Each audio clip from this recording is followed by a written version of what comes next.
Halo semuanya, perkenalkan saya Gusti Lutfi Farezi dengan NPM 25066589973 dari Program Studi Manajemen Bisnis Pariwisata Program Pendidikan Vokasi Universitas Indonesia.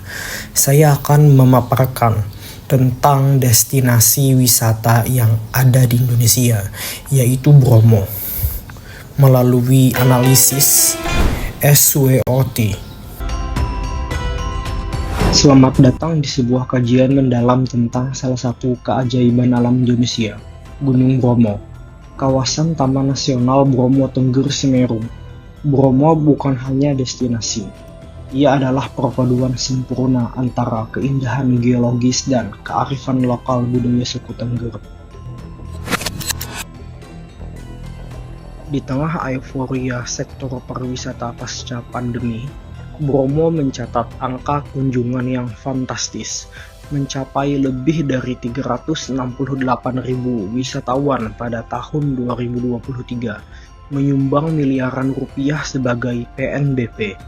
Namun, pertumbuhan masif ini datang bersama bayangan ancaman, termasuk isu overtourism dan degradasi lingkungan yang tidak terhindarkan. Video ini bertujuan untuk menganalisis secara komprehensif potensi dan tantangan Bromo. Saya menggunakan data resmi TNBTS, studi literatur akademis, dan isu aktual seperti insiden kebakaran 2023 sebagai basis analisis yang kredibel dan up-to-date. Pilihan saya jatuh pada Bromo karena ia merepresentasikan dilema klasik pariwisata modern, keuntungan ekonomi versus konservasi ekologis. Secara geografis, Bromo adalah destinasi yang unik. Namun dari perspektif akademik, Bromo masih didominasi oleh model mass tourism dengan produk wisata yang terpusat. Mayoritas aktivitas terfokus di jam 3 hingga 9 pagi, menciptakan ketidakmerataan penawaran dan permintaan. Untuk merumuskan solusi pengembangan yang berkelanjutan, mari saya uraikan faktor-faktor Bromo melalui kerangka analisis SWOT. Strength, kekuatan. Kekuatan pertama adalah daya tarik yang sudah terdiferensiasi. Bromo menawarkan daya tarik triple, alam, geologi, dan budaya. Hal ini menjadikan Bromo tidak mudah digantikan destinasi lain. Kekuatan kedua ialah warisan budaya yang kuat. Suku Tengger menjaga tradisi, menjadikan upacara Yadinya Kasada sebagai kalender wisata budaya yang menarik wisatawan mancanegara. Kekuatan ini memicu permintaan dan penawaran yang sangat kuat.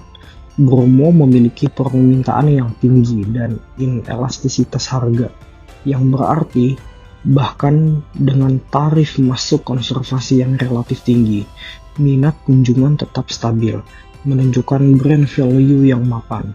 Kekuatan ketiga adalah konektivitas multi daerah, membagi beban akses dari Probolinggo, Pasuruan, Malang, dan Lumajang yang secara strategis memperkuat aksesibilitas. Weakness, kelemahan. Kelemahan pertama yang paling mendesak adalah krisis transportasi dan polusi. Ribuan jeep konvensional yang beroperasi di lautan pasir menimbulkan emisi karbon dan polusi udara yang merusak ekosistem dan pengalaman turis, serta mengikis citra ekoturism. Kedua, kelemahan pada produk dan length of stay. Rata-rata wisatawan hanya tinggal 1 malam dan fokus pada 4 jam pertama. Produk wisata yang ditawarkan kaku dan tidak inovatif. Kelemahan ini memiliki konsekuensi ekonomi. Berdasarkan konsep 3 dampak ekonomi pariwisata, dominasi operator besar dari luar dan kepemilikan armada yang terpusat menyebabkan leakage atau kebocoran dana. Alih-alih meningkatkan local retention, dana terbesar justru mengalir keluar TNBTS. Selain itu, kurangnya standarisasi fasilitas di desa penyangga masih menjadi kendala utama. Opportunities, peluang. Peluang pertama adalah kebangkitan green tourism. Pasar Eropa dan Amerika Serikat sangat sensitif terhadap isu lingkungan, membuka peluang bagi Bromo untuk rebranding sebagai destinasi ekowisata sejati. Kedua, dukungan kebijakan sentra kreatif. Kebijakan industri kreatif Kemenparekraf secara aktif mendorong pengembangan ekosistem kreatif daerah, membuka jalan bagi Bromo untuk mengembangkan 17 subsektor ekonomi kreatif, seperti kriya dan fashion lokal. Peluang dari digital nomad. Pasar ini mencari destinasi yang menyediakan koneksi yang baik dan pengalaman budaya otentik yang dapat mereka nikmati dalam waktu lama. Ideal untuk desa penyangga Bromo. Threats ancaman. Ancaman pertama adalah bencana dan kerentanan geologis. Bromo berstatus gunung api aktif yang sewaktu-waktu dapat memutus total kegiatan ekonomi, menimbulkan ketidakpastian tinggi bagi investor. Kedua, ancaman over-tourism.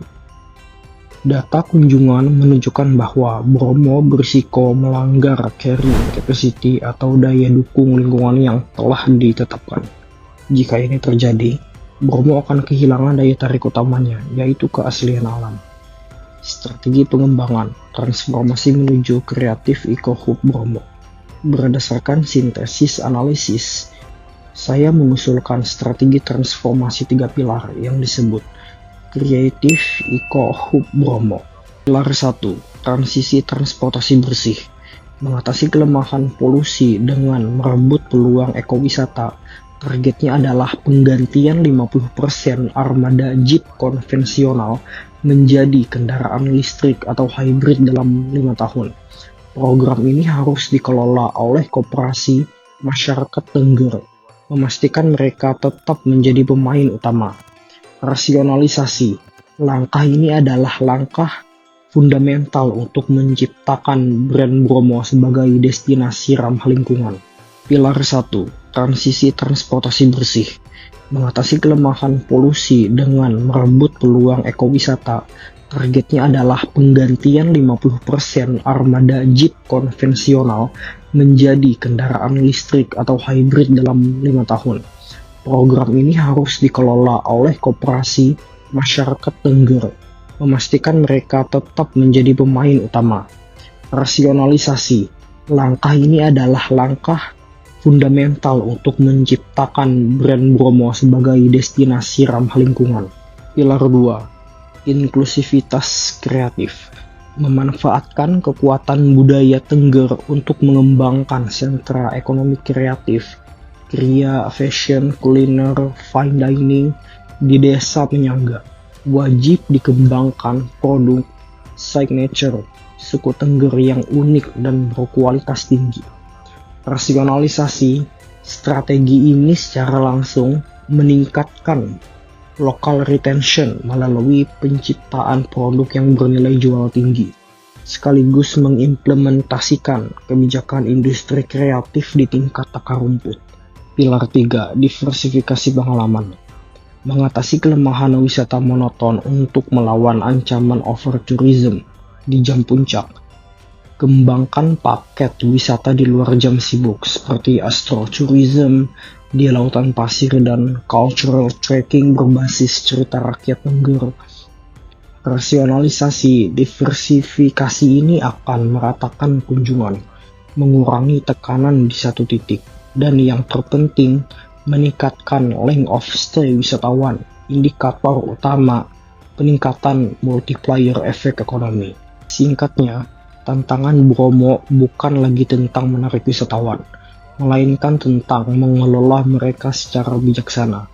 Transformasi menuju kreatif eco-hub adalah langkah strategis untuk memanen keuntungan ekonomi dari pariwisata, sambil memastikan bahwa warisan alam dan budaya Bromo tetap utuh dan berkelanjutan. Sekian pemaparan tentang destinasi Bromo yang dapat saya sampaikan kepada teman-teman. Demikian atas perhatiannya, saya mengucapkan terima kasih.